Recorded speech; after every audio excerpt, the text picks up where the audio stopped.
Sunday special কোনো breakfast হবে না, তাই কি কোনো হয়, তাই বানিয়ে ফেলাম আলুর পরোটা। আলুগুলোকে প্রথমে সেদ্ধ করে এদিকে ময়দাতে লবণ, চিনি, সামান্য তেল দিয়ে ময়াম দিয়ে মেখে কিছুক্ষণ রেখে দিয়েছি। এদিকে আলুটাকে ম্যাশ করে নিয়েছি।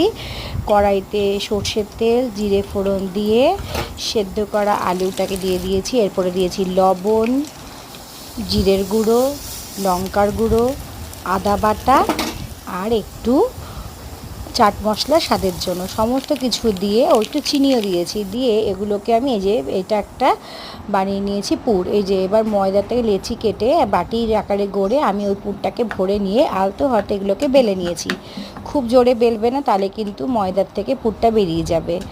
সুন্দর করে বেলে নিয়ে প্রথমে কড়াইতে পরোটাগুলোকে তেল ছাড়া সেঁকে নিয়েছি। এরপরে অল্প অল্প তেল দিয়ে সুন্দর করে দেখো ভেজে নিলেই রেডি। ছোলার ডালের সাথে পরিবেশন করে ভালো লাগে।